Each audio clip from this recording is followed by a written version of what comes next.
Hello, everybody. Welcome to another episode of WM32 Football. We are here today to talk everything regarding coaches going on right now in the Premier League with Frank Lampard. I'm here joined today by Wes. Wes, how are you doing today? Yeah, all good, Nelson. All good. Looking forward to this one. Amazing. So before we get started, just a quick reminder, please follow us on Spotify if you listen via there. Also, like and subscribe on our YouTube channel as well at WM32 Football. So to get started, we are here to talk about Frank Lampard. Frank Lampard and his managerial situation right now currently at Chelsea. Chelsea currently sit ninth in the Premier League table. They started the season very brightly, one defeat in 11 games, and they've now lost in the last 6 games. They've lost 4 games. So we are here to talk about what's going on at Chelsea. Is Frank Lampard the problem? Are the players the problem? As Wes is a coach himself, we are here to get his insights as well on what he thinks is currently going on with Frank. So, Wes, to begin with, what's been your current assessment of Frank Lampard so far this season at Chelsea? This season has been, as we all know, a completely different season compared to normal. But I think if I look at Frank's time as a whole, at Chelsea, obviously we're sort of 18 months in to his project, if you like, at Chelsea. I think everybody sort of forgave him in that first year because of the transfer embargo and whatnot. But I think Frank Lampard's probably the only Chelsea manager, certainly in the Abramovich era, that went into a squad of players where the best player wasn't there. And the best player had been sold and he couldn't really do anything about it to, try and find a similar player, a replacement, whatever you want to call it. So I think that's sort of why everybody forgave or gave Frank that year's grace, if you like. But having said that, I looked at the Chelsea squad last year, and despite the fact that they'd sold Hazard, it still wasn't exactly the worst squad in the league to go into. Still some top players in there, players that had won trophies, Premier Leagues, World Cups, European Championships, all of those kind of things. I think maybe the age factor may have been something that Frank would have looked at. You had players such as Willian and Pedro, early to mid 30s, and whatnot. But I think moving into sort of the summer, Frank's had a similar problem, I'd say, to what Arteta has at Arsenal, in the sense that he's got a group of players there that he knows he doesn't really want, and he knows that aren't good enough for where he wants to take the club, but he can't shift them. He just can't. He simply can't shift them. Obviously, we know that he's brought players like Reece James into the fold at Chelsea, even though he was fantastic in the Championship at Wigan. But it's one thing playing in the Championship and one thing playing for Chelsea, and the expectation of playing for a club like Chelsea, and that expectation is to win at all costs, kind of thing. Mason Mount, who we had at Derby, brought him into the side. Tomori had in the side last year, hasn't featured too much this season. Tammy Abraham, who was on loan at Aston Villa again, brought him into the fold at Chelsea. But if I look at the squad again, he's brought in Edouard Mendy, who I think certainly I'm not convinced by at all. But he can't get rid of Kepa. Reports he's on about 170 grand a week. I think that's a major issue there. You've got players such as Marcus Alonso, Emerson, Drinkwater, Batshuayi, players like that who are on big money at Chelsea, and they just can't shift them for one reason or another. I know a couple of them have been out on loan and stuff like that. Obviously, you got like Loftus-Cheek and Barkley out on loan at the minute. But yeah, I think this sort of spell, maybe it happened last season, but because of the whole transfer embargo thing, again, people sort of said, well, Frank's got that transfer embargo. He's not had the money to spend and all of that kind of thing. I think if I look at Frank's recruitment, I think half of it would have probably been done last year had he not had the transfer embargo. So obviously that's been lifted, and all of a sudden it's like, right, it's almost as if it appears on the face of it to most people that it's like, right, let's just go and sign some players. But I think actually there was probably a plan and a strategy there. And like I said, I think maybe half of it would have probably been done last year had Frank been given the tools. So obviously he's going through a sticky spell at the moment. But I think a lot of managers and a lot of clubs have and will go through sticky periods. Arteta was in a sticky moment not so long ago, and now all of a sudden, a few wins over the Christmas period, and Arsenal seem to be climbing the table again, even though they're still in the bottom half. But you've got Ole, who's been inconsistent at times at United, and he's a lot further ahead in his project at Manchester United. So yeah, inconsistency is going to happen.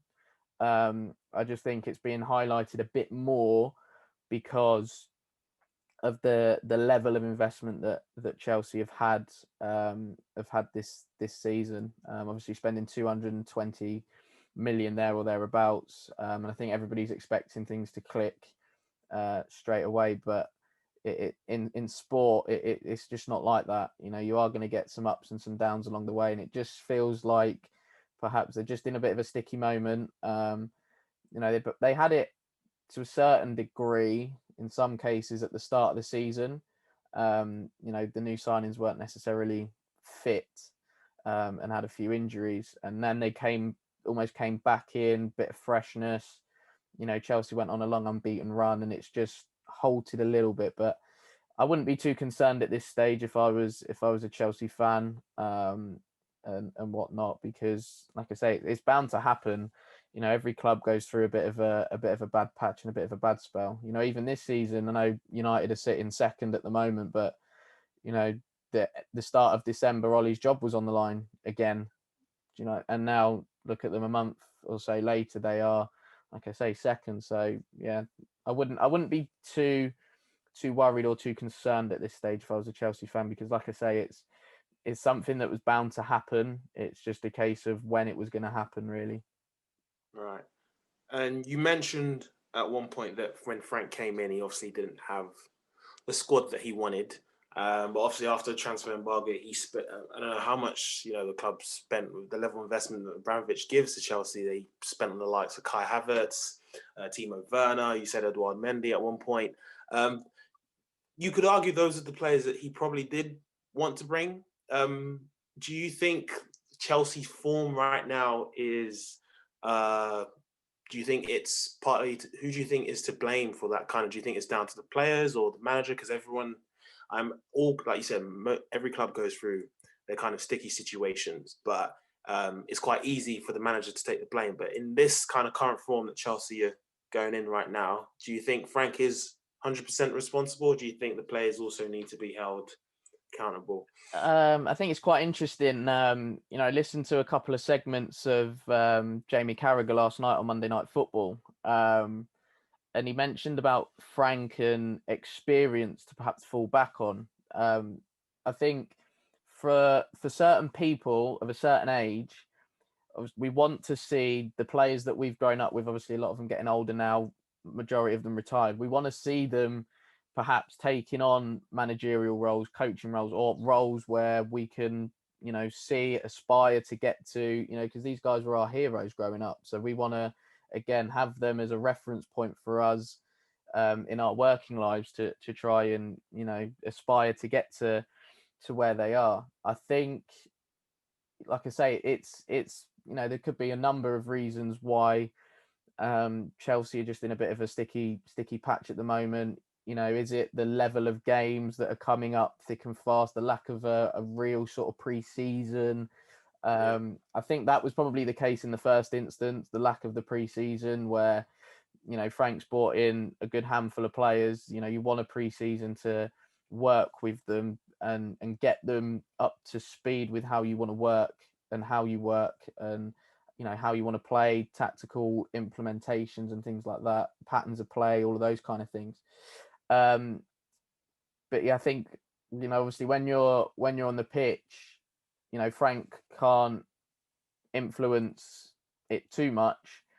He's not out there on the pitch. Although looking at him sometimes, he does look like he could still do a job.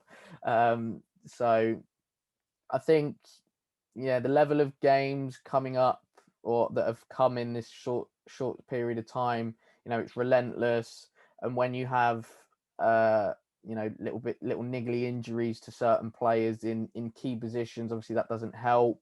You're not able to rotate perhaps as you would normally with a fully fit squad. I know most teams have injuries and things like that, but you can't legislate for a key player being out for even if it's a few weeks. You can't legislate for that really as a coach and as a manager. So you have to adapt.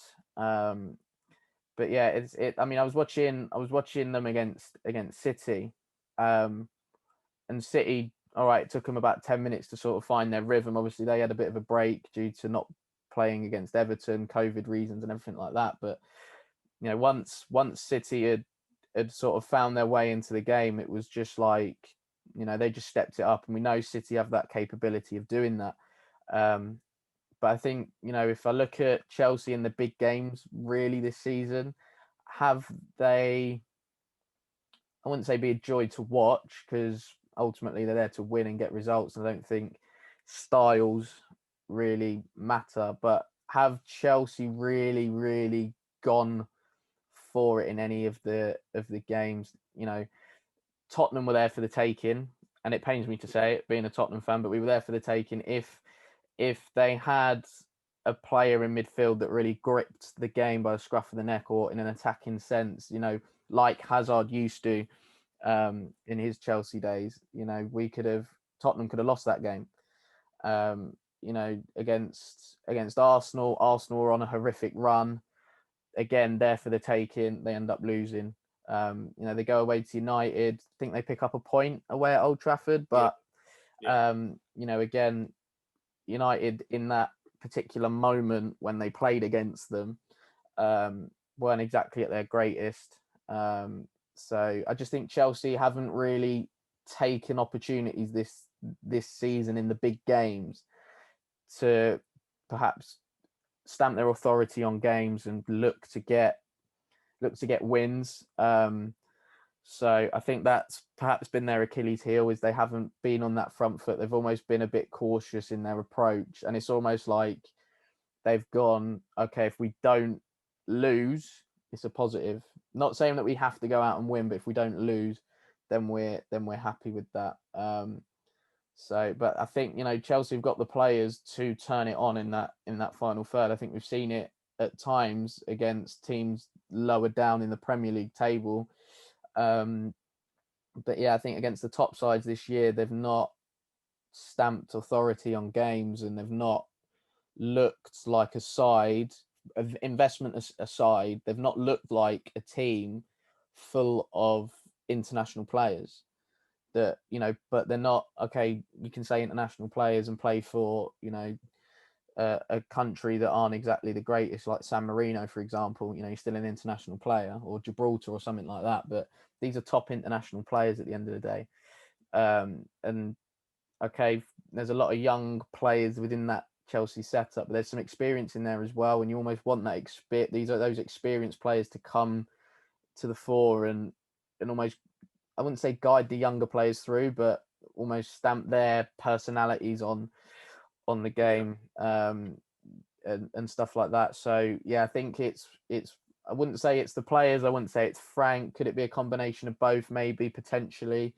But yeah, I just think I think scheduling is probably I think if I look at the amount of games that Chelsea have played this season, obviously I know they got knocked out of the Carabao Cup earlier than what they would have liked, but they've still had Champions League games to contend, Premier League games and things like that, and stuff. So yeah, it's obviously an abnormal season.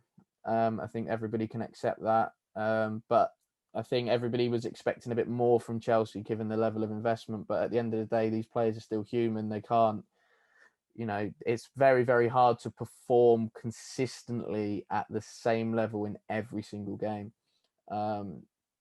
So yeah, I think it's probably a combination of a lot of different things as to perhaps why Chelsea are in this situation now. And again, I think it's probably been highlighted now because of the amount of games. If we had a normal season, for example, and Chelsea struggled at the start of the season, and then all of a sudden comes strong into this part of the season and then finish how they, where they would perceive to want to finish, we'd bypass the awful start that they may have had. But I think it's because it's in this festive period where there's a lot of games, and we've seen it with some clubs. A couple of wins and you bang up there, or a couple of defeats and you're sliding down the table. The league's so tight this year. It's making for great viewing, but at the same time, it's hard. I think the league's been hard this year to gain any form of momentum and consistency. That was a great insight, by the way. In terms of Frank as a coach, yourself being a coach, have you noticed any strengths in Frank's coaching style? And if so, could you name any of them? And do you think that it's something that he could sustain for the rest of his, managerial career? Great question, actually. One that I'm sort of on the spot here. So yeah, I think Frank.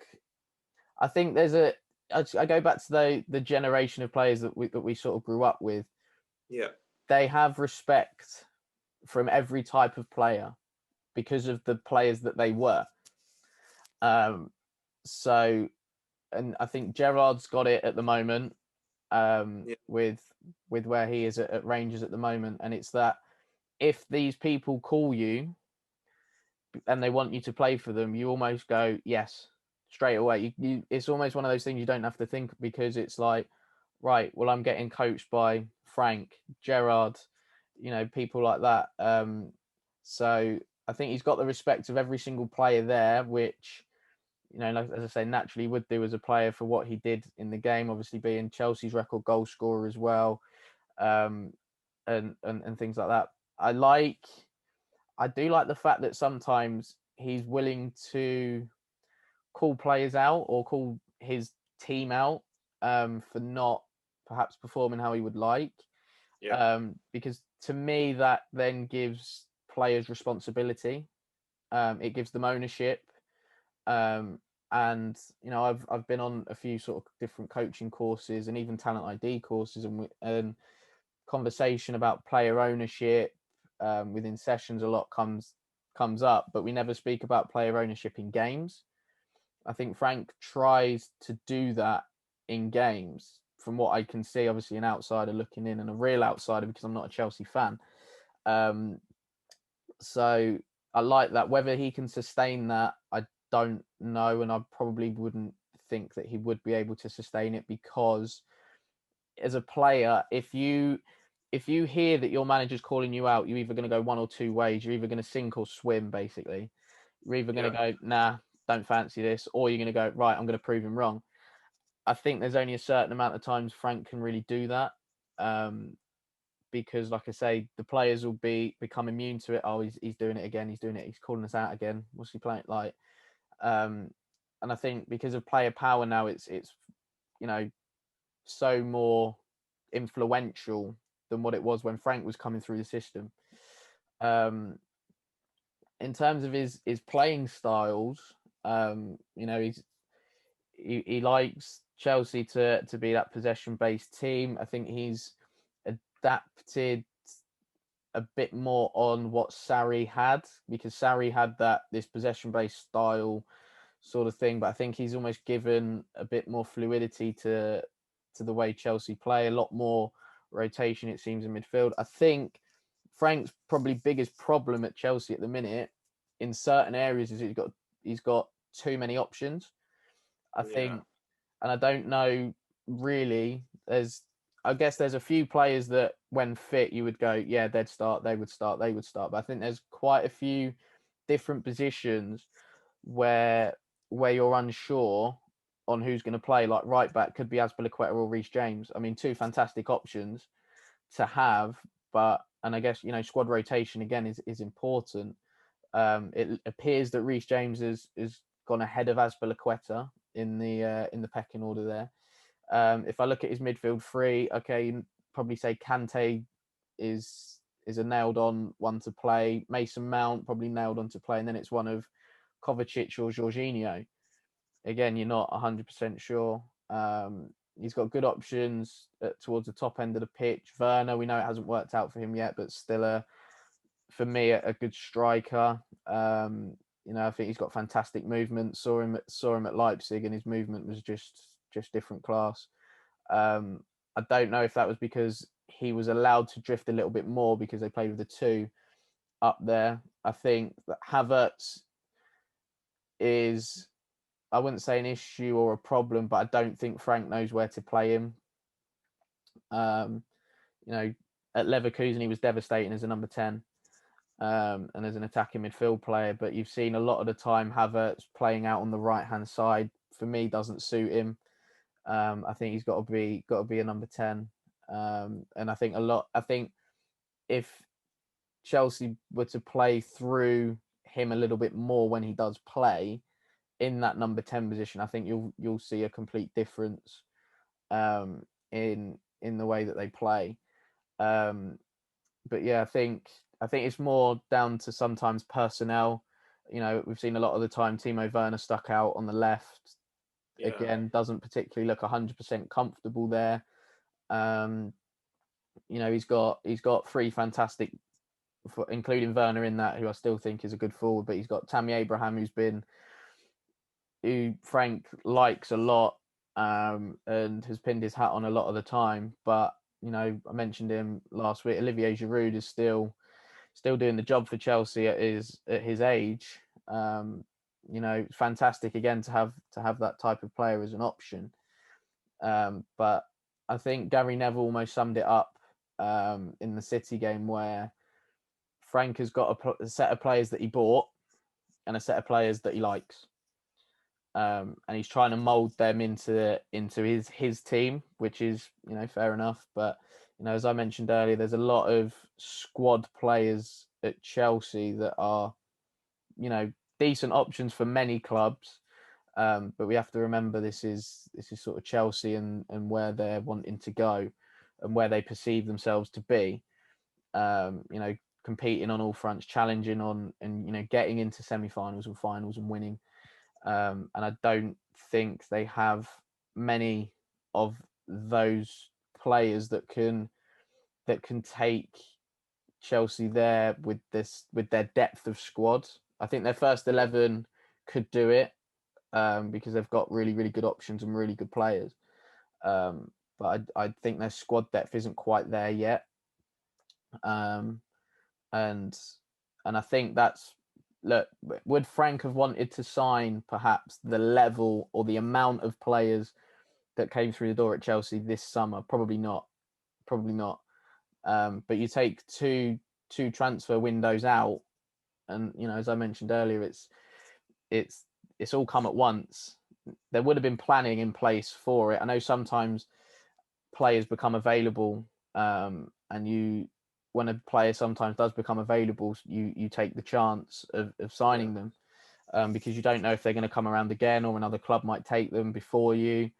But yeah, I think that I wouldn't say that's hindered Frank, but I think he would have liked to have done his rebuild, if you like, of the Chelsea squad over 2 or 3 transfer windows instead of perhaps trying to do it in one in terms of bringing players in. I think now for Chelsea in the next 2 windows, it's important that they get players out the door. I mentioned, can't really seem to shift Batshuayi. Rumours he's on over 160 grand a week. Danny Drinkwater's on big money, can't shift him. Alonso, Emerson, can't seem to shift those. I think a decision's got to be made on Rudiger. Obviously, rumours that he wanted to leave in the summer didn't happen. So I think a decision's got to be made on him. Tomori's out of favour, it appears, at the moment. Obviously, hasn't featured too much. Same could be said about Christensen. So yeah, I think there's a clutch of Chelsea's squad players that perhaps need to be moved on. And then I think we'll see perhaps the difference with Frank's Chelsea, if he obviously gets afforded the time, because we know that Chelsea are very, very ruthless, almost as ruthless as Watford. I would say in terms of giving managers time, it doesn't seem to work out. But yeah, I think in terms of coaching styles, going back to your question, I like the fact that he gives players ownership of their performances, but I don't know how long he can sustain that for. Again, I look back to the City game, could probably have changed it a little bit quicker and a bit sooner, just to try and gain a bit more control in the game. But having said that, I think Kante pulled up with a slight twinge in his hamstring, so obviously that wouldn't have helped. But yeah, I think there's some good things from Frank. Obviously, he's must be talented enough to get his badges and whatnot, and he must be talented enough because Derby took a chance on him, really. Yes, yeah. And I know they kind of built their team around quite a few loan players, so, and actually spent quite a bit when he was there, considering the Championship level. But he's gone in at Chelsea. I think he's done a decent job. Is criticism of him at this stage unfair? Maybe slightly. Obviously, Frank's gone into one of the biggest clubs in the country, an established top 4, top 6 club, after a year of, well, to call it work experience is a bit much, but a year's worth of experience in terms of management. So I think you've got to give him some credit for taking that job now, or when he took it like 18 months ago. Could have easily just gone, do you know what, it's not for me at this moment. But I don't know if the emotional attachment got to Frank. But yeah, I think there's a lot of things to admire about Frank as a coach. Looks like he sets standards for players. I think the fines list is pretty brutal as well. But I think, having said that, obviously that's something.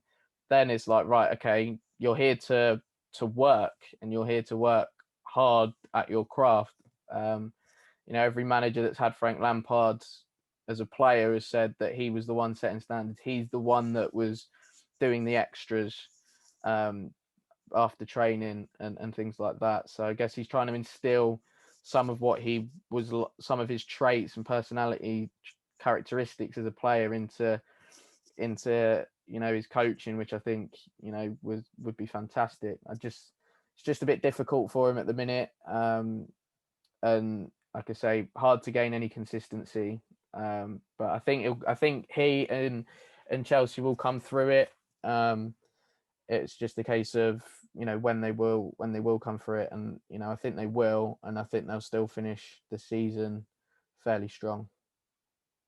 Right, you just mentioned that, because I was going to follow on and ask you in terms of, because I assume from everything that you've summarized about Chelsea's situation and Frank's managerial style, that you assume that he will probably stay as Chelsea manager. As you mentioned, Chelsea can be ruthless, in terms of sacking managers. So what do you think is a good season for Frank and his Chelsea squad? Because last season, the squad that he had to work with the transfer embargo, he got them a top 4 finish. And obviously, unfortunately for them, they were runners-up in the FA Cup final. But what do you think this season is a good season for Frank? It's interesting because obviously last season lost 2 finals. Did Frank lost the final the previous season with Derby? I think there was a crazy stat going around. He lost 3 finals in a year, Frank. So I think that kind of went unnoticed a little bit, maybe because it's Frank and he seems to be a bit of a media darling at the moment. Obviously, the question marks have only come in the last sort of few, well, since the City game really, where it's been stoked up a little bit. A good season for Chelsea. Probably I'd say they'd have to win a trophy. As much as it pains me to say it, I think they'd have to win a trophy. Obviously, FA Cup is probably realistic for them. Obviously, that's draw dependent, but I think they've got the capabilities to do something, and potentially, again, like I say, win the FA Cup, and get in the top four. Look at perhaps quarterfinals, maybe of the Champions League. Do I see Chelsea perhaps going any further than that? I mean, who knows? I mean, I didn't foresee Tottenham getting to a Champions League final in the way that they did, and especially with the draws that Tottenham got along the way. So yeah, I think obviously in football and in sport, anything is possible. But I think for a good season for Chelsea, I think FA Cup. I think Frank's won a lot as a player, but I think if he was to win the FA Cup as a manager, I think it would stand him. Obviously, it would stand him in really good stead because he's then got that experience of winning as a manager and getting a team over the line to winning a trophy. Yeah. And then it may sound strange because he's only into his third year in management, and we're talking about he has to win trophies already. I think if this was potentially another club, another manager, that pressure necessarily wouldn't be there. But I think Frank understands the pressure of being Chelsea manager. I think he gets it because of his time as a player. He spent 11 years at Chelsea, so he's pretty much in the part of the furniture. He's embedded in the club's DNA. He's a reference point for midfielders in the academy, and stuff like that. So yeah, but listen, I think if Chelsea didn't win a trophy, from a fan's perspective, it would probably be disastrous. The outlay that was shedded out in the summer. But I just think a little bit of perspective. Frank's 18 months into his reign as Chelsea manager. Obviously, getting to those two finals that he did last year. Fantastic achievement. First year managing in the Premier League and you get your team to two finals. Unfortunately for him, they lost them. And I did actually go into hiding in the FA Cup final because it was Chelsea and Arsenal. I didn't really want any team to win. But now I think they've got an opportunity potentially to win the FA Cup. Obviously, it's draw dependent. They've got a favourable tie.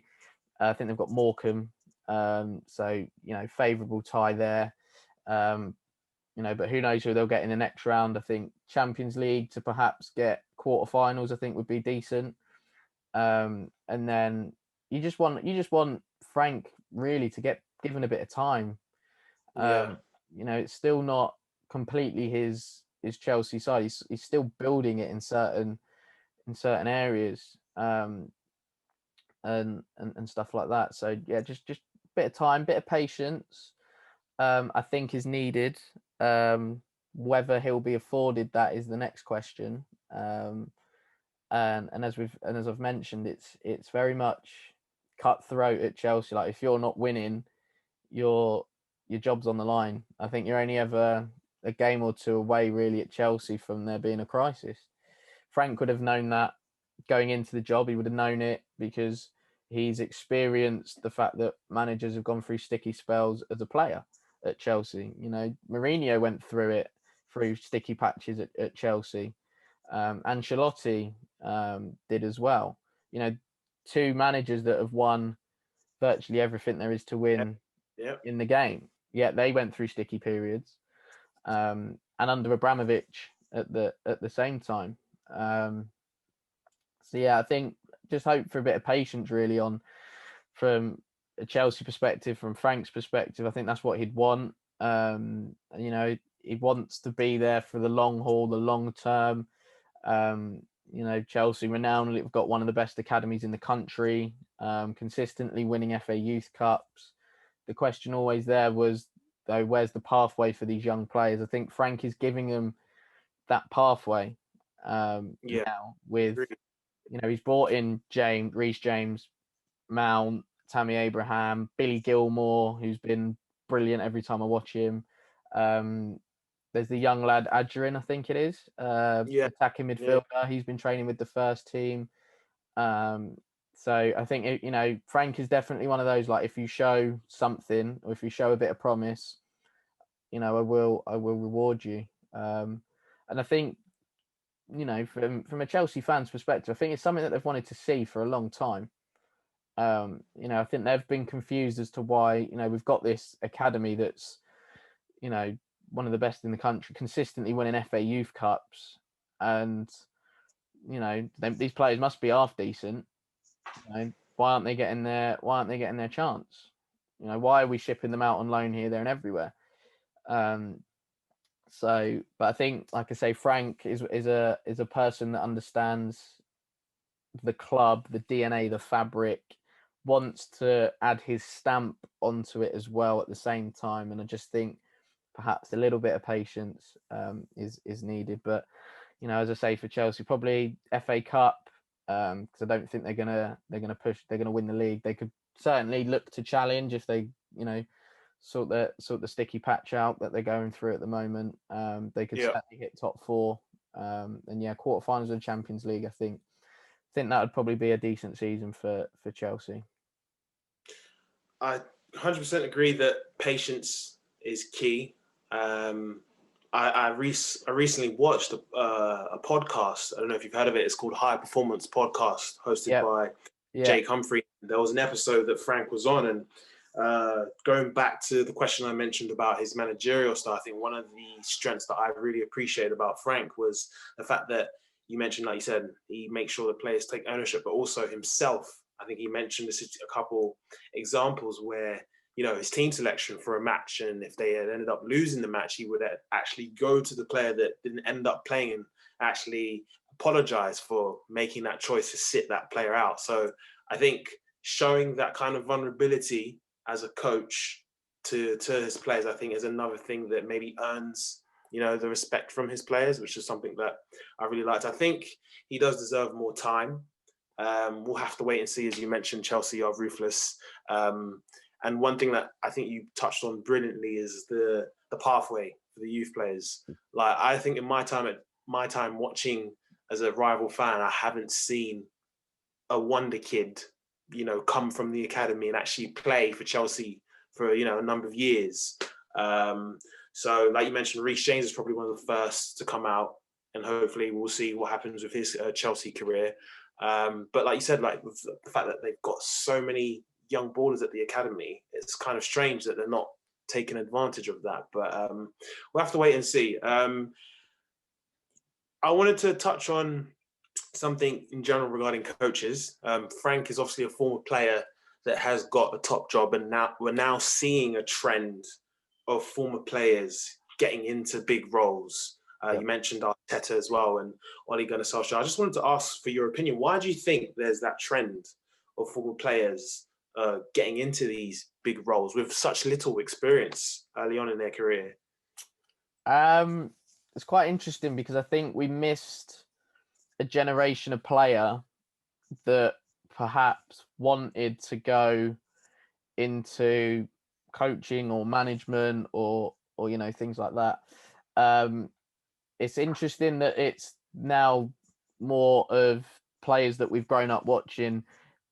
The generation that was missed is probably towards the players that we started watching, but they were towards the back end of their careers. Yeah. So I think that generation was missed. But I don't know why. I think football goes in trends sometimes. I think sport goes in trends as well. Obviously the and we have a lot of buzzwords like philosophies and stuff like that. Obviously, that was a massive buzzword when Van Gaal come over.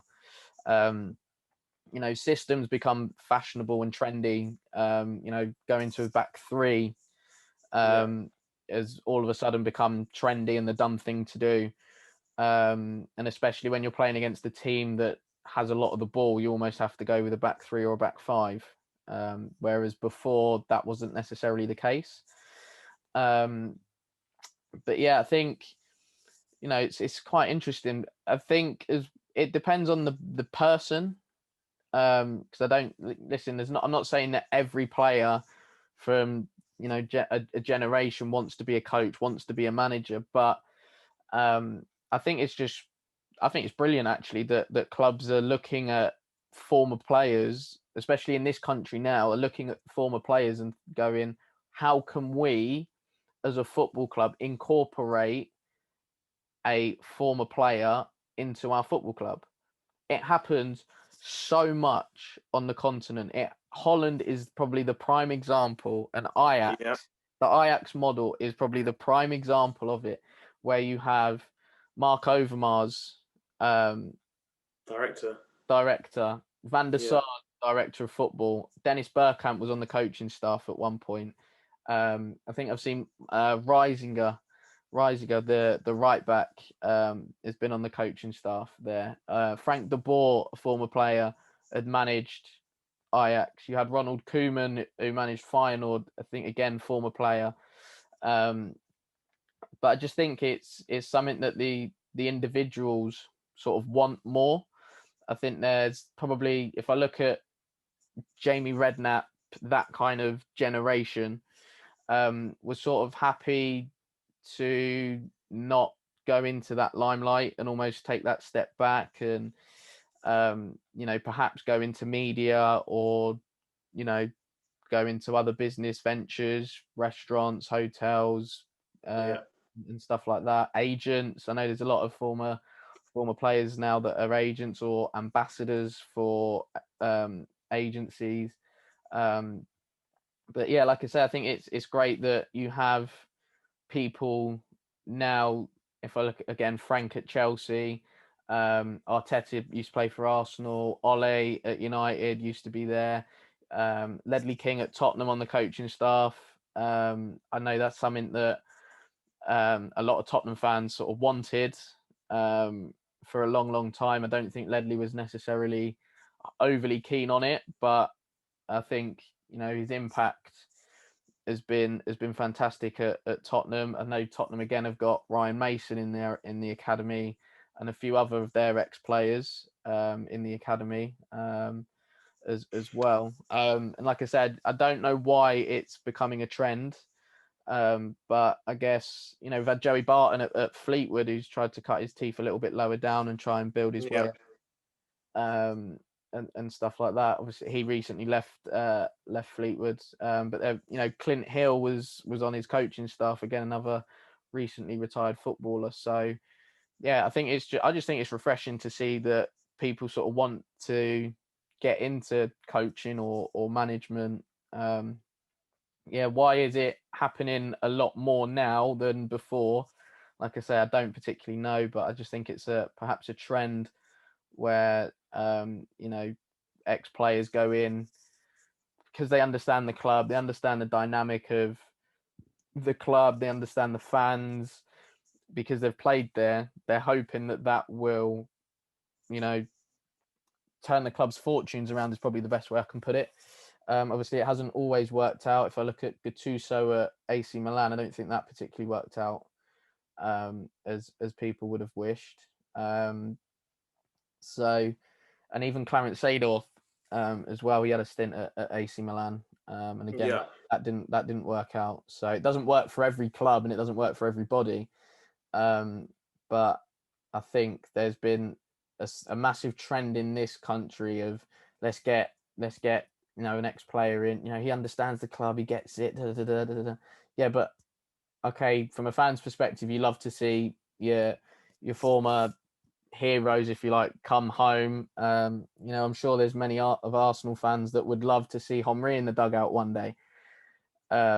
you know, Tottenham fans would love to see Ledley in the dugout, or Robbie Keane, who I know has done his coaching badges in the dugout. But sometimes you sort of have to go for the best man for the job. So, but yeah, I think the every club's obviously dynamic and situation's different. I think, you know, United's one with Ole completely out the blue. Yeah. Nobody really anticipated that. I think it was more right. Well, we'll have him for a short period of time. I think United perhaps maybe we're looking at Pochettino, trying to get him in, and stuff. Obviously, that didn't happen. Arteta going in at Arsenal, all right, was probably 18 months too late, because I think Arteta really wanted the job first time around before Emre got it. Didn't happen, and now he's going in, and has got a lot on his hands at Arsenal, probably a lot more than people actually anticipate, and and stuff. So yeah, I think obviously Frank going in at Chelsea again, but you know, opportunities sometimes arise and you can't turn them down. As I mentioned earlier with Frank, you know, would he have liked the Chelsea job right when he took it? Maybe not. Did he feel that he would have probably needed a couple of years more experience before taking it? Again, potentially. But sometimes these opportunities come and you just can't turn them down. I mean, Yeah.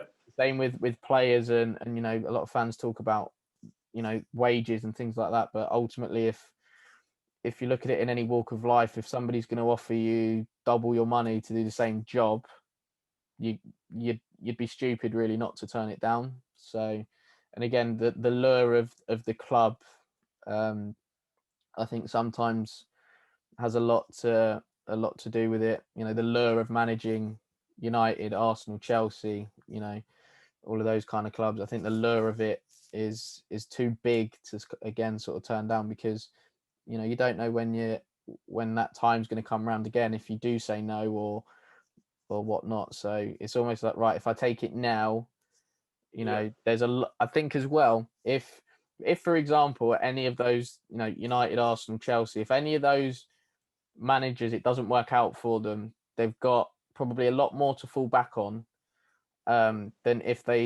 Joey Barton, for example, who's just left Fleetwood. I know he's had 2.5 years at Fleetwood, but for Joey Barton, what level is his next job going to be at? Is it going to be League One? Is it going to be League Two? That kind of thing. Whereas if you're a manager at a top club like United, Arsenal, Chelsea, and it doesn't work out, well, you've got potentially the Premier League still. You've got the Championship.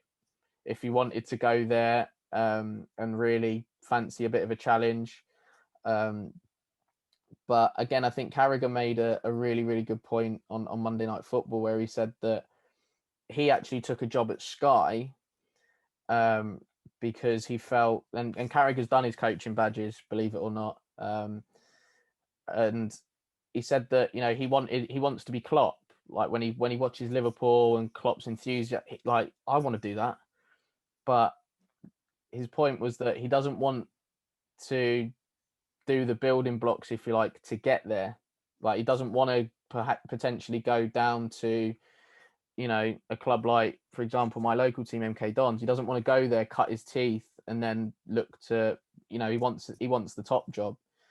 And I think players, or those ex-players, have got such big names that they're commanding those types of jobs, the bigger jobs, perhaps. I see. Because, for example, again, like Steven Gerrard, I know he's gone in at Rangers, different league, perhaps different dynamic, but would he have taken a job at Stevenage, bottom of League Two, no money? Well, no, because I'm Steven Gerrard. Why do I need to do that? Would he take the job? Well, yeah, I'm Steven Gerrard. Of course, like the job at Rangers comes up. Yeah, I'll take that job because I'm Steven Gerrard. You know, I can. So again, like I said, I think the names. That probably sounds a bit harsh, by the way, and I didn't mean that in a harsh way, but you know, I think the name and then obviously still got agents, so their agent might go, nah, Stevenage, bottom of League Two, what, no money, no, you're right. Rangers, oh right, okay, potential chance to be in Europe, potential chance to win the league. Obviously, that's coming. Looks like it's going to happen this year, and all of those kind of things. So yeah, and I know Henry obviously went in at Monaco. Again, didn't work out. Another sort of ex-player there, but it's like, well, I'm Thierry Henry. Why do I need to Why do I need to go lower down the football pyramid? I think Henry's first coaching job was at Belgium. No, Ryan Giggs' first coaching job. Assistant. Yeah. Right, I know Giggsy had a bit of a interim spell at United, but with no real managerial experience apart from 4 games at United, he's landed the Wales job.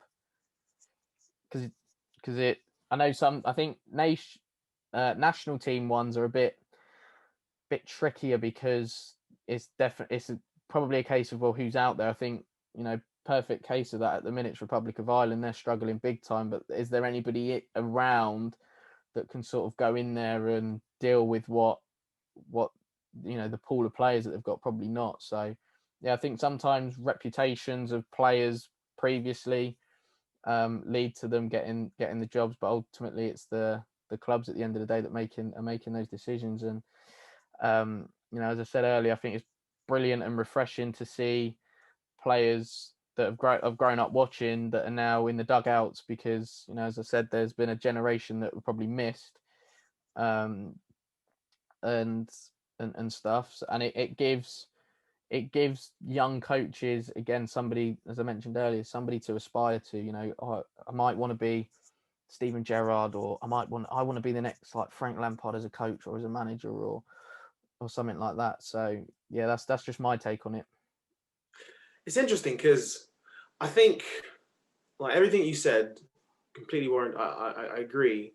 However, there's a slight part of me that just feels as though how we say that one name shouldn't be bigger than the club. It's all about the team. Yeah. Don't you think it's a huge risk to hire somebody like your Frank or your Mikel or your Ollie that have little experience? Like, let's say, for instance, now I put you in charge of Tottenham Hotspur, okay, which I'm sure you would love any day of the week. Oh, the only time I do that is on FIFA or Football Manager. This is brilliant.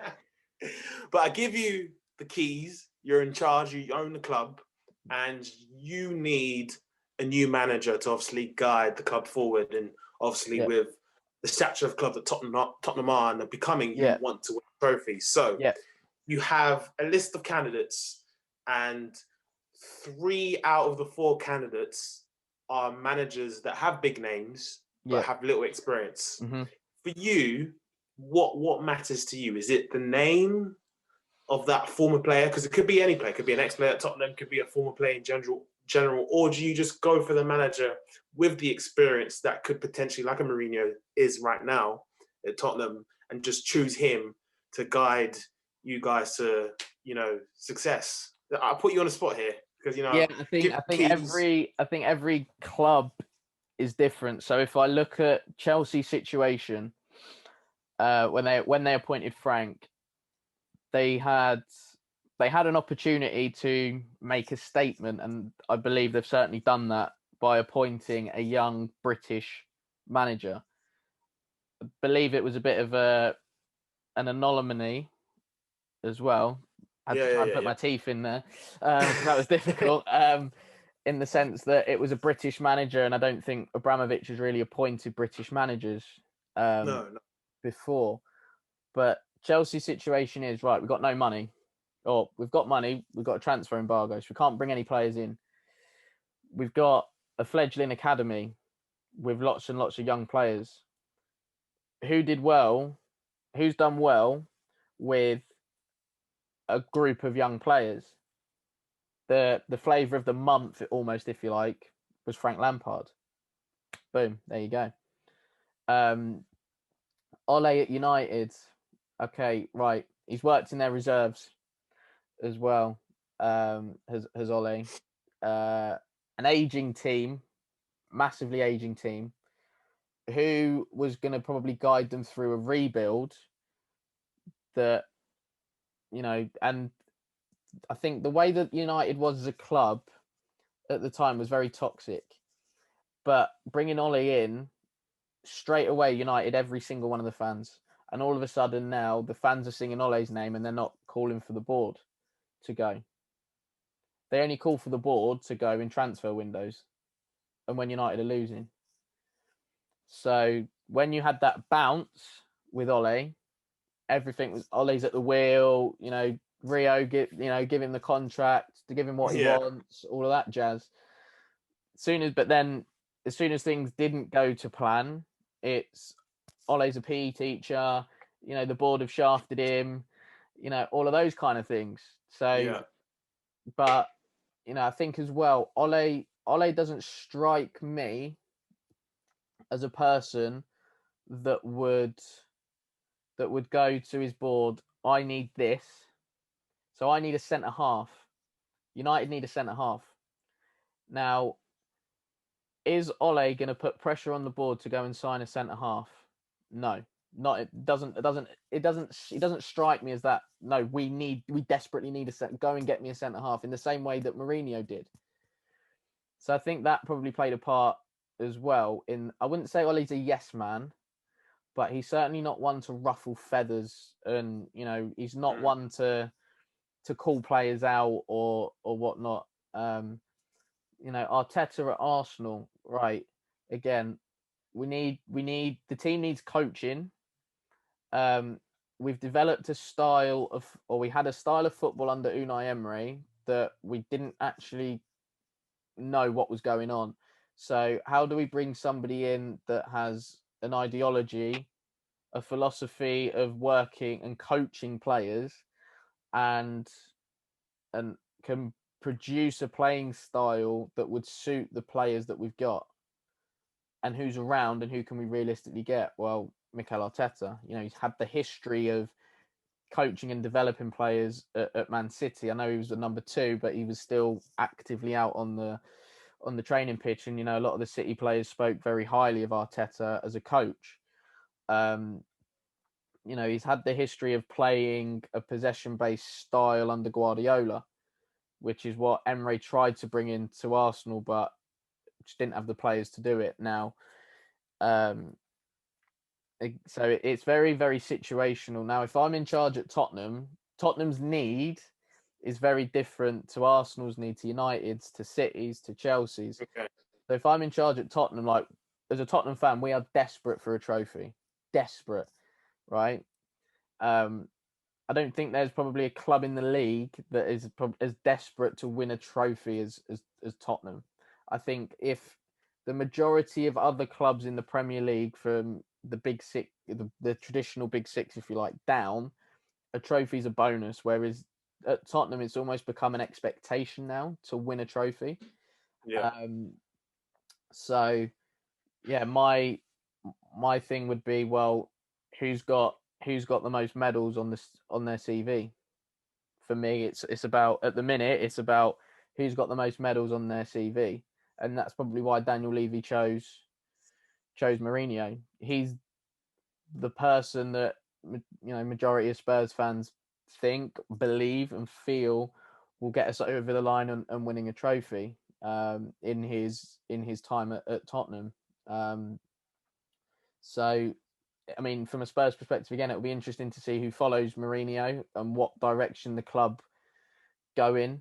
But yeah, I think for me, if I'm in charge at Tottenham and I've got the keys to Tottenham, it's about, for us at the minute, it's who's going to get us over the line and win us a trophy, and who's available. That's the thing.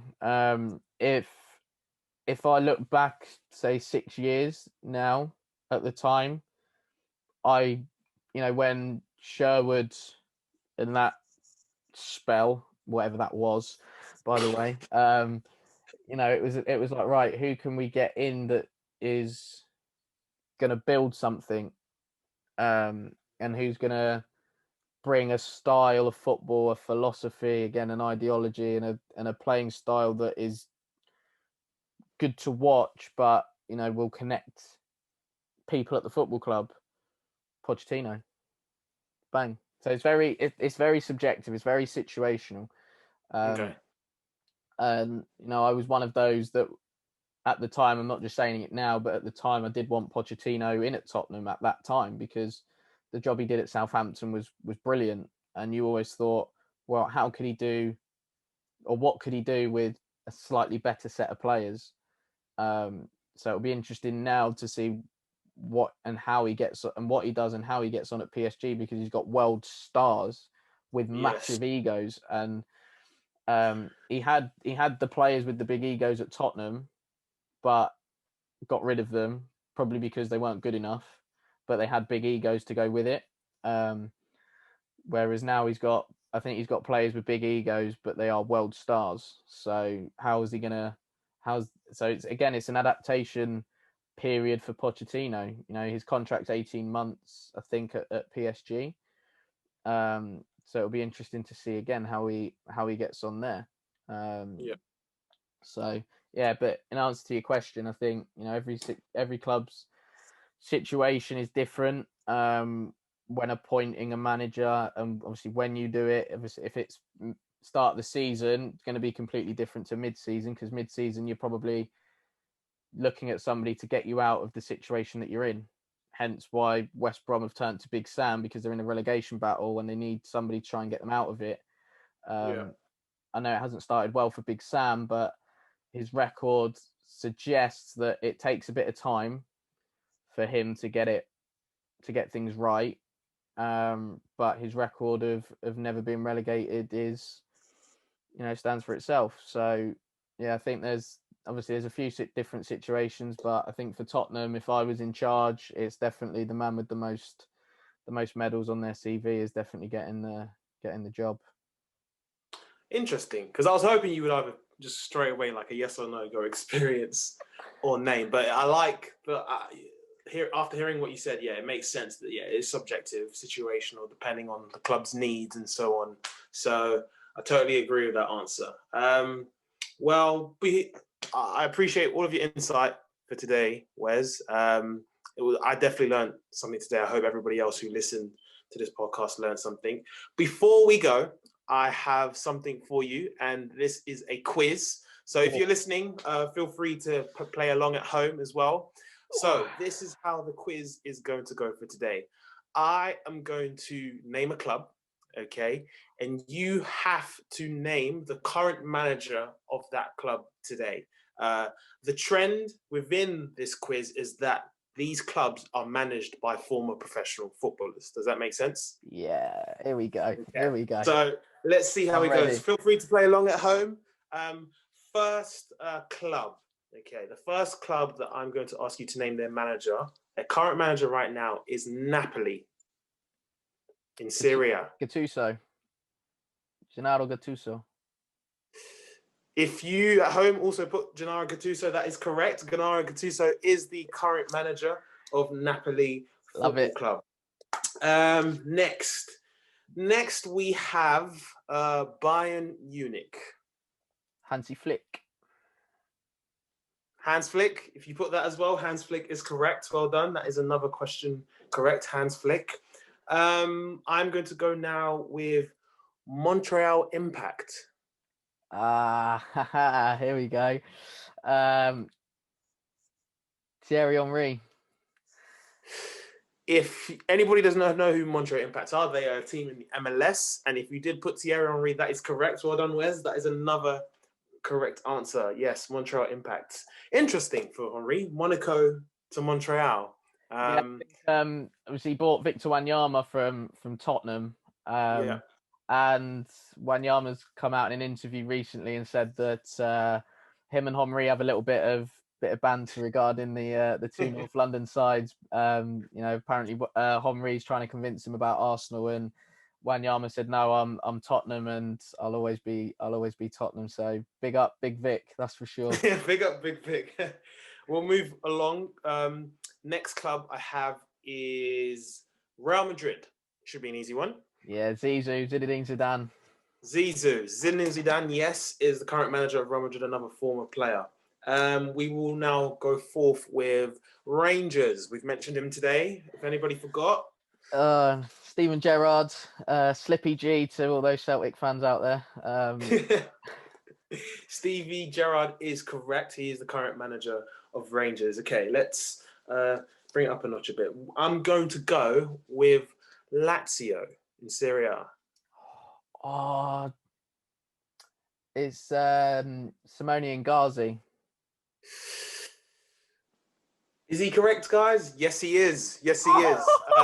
Simone Inzaghi, the older brother of Pippo Inzaghi. as you might know, a former AC Milan striker. He is the current manager at Lazio, and he's actually done a very good job there. Brought them in the Champions League. I think they finished second in the group behind Dortmund, qualified for the knockout stages. So, Simone Inzaghi is the current manager of Lazio. That is a good guess for that one. Well done. We're going to go with Atletico Madrid, rivals of Real Madrid. Oh, this is one person that, as a player, I would have probably hated to have played under. Diego Simeone, because that defensive, I say defensive nature, but he's brutal. But saying that, there have been some kind of little bits and pieces that I've taken from the way Atletico play and tried to apply it to teams that I've coached. So there is some method to his madness, clearly, with the success that he's had at Atletico. But yeah, Diego Simeone. Diego Simeone, that is correct. Yes, Diego Simeone, current manager of Atletico Madrid. So we've got a couple more to go. Juventus. Don Andrea Pirlo. Don Pirlo, Andrea. Yes, he is the current manager. Had little, again, on the trend that we've been talking about today, managed the under-23s, and then they instantly gave him the job. So he's doing well currently. I mean, they're not top, but I think Juventus have gone on a remarkable run of winning, 10 straight Scudettos. So we'll see what, at the end of the season, what the Don can do. But yes, Andrea Pirlo, current manager of Juventus. We've got two more left. So Porto. Damn. No, I'm gonna have to pass this one. I don't know. Porto. If anybody put Sergio Conceição, that is the current manager of Porto today. He is a former player that played for the Porto side. So that was a little one to get your brain juices thinking. And last but not least, a very famous club known for their rival with Boca Juniors. I'm going to go over River Plate. Come on, Wes. Man. Get your brain thinking. I was hoping for another MLS one, because there's been a former player that has just taken over there. Yes. In Gabriel Heinze. But no, not in the only way I could probably describe it. I've not got a Salomon Kalou on this one. No chance. Well, for anybody who did not know, you've learned something new today. The current manager of River Plate is Marcelo Gallardo. He is the current manager of River Plate. He is a former player there. Is regarded as one of the best to ever play at that club. Also had a stint at Monaco between the years 1999 and 2003. Won French Footballer of the Year as well during his time there. So that is knowledge. That is Marcelo Gallardo. Feel free to count your scores if you did well. Congratulations to those who got all those correct. I know Wes will be coming back next time to try and get all the answers correct. But thank you, Wes, for taking part. I hope you enjoyed the quiz. Thank you, everybody, for this episode, for joining us on this episode today. We'd like to thank you. We'd like to wish you a happy new year as well. If you would like to follow us, please follow us on Spotify, where you can listen to us there, as well as follow us on our YouTube page. Please like and subscribe. All that is left for me to say is thank you, Wes. Thank you for joining us. Not a problem at all. Thank you. We hope to see you at the next episode of WM32. Bye-bye.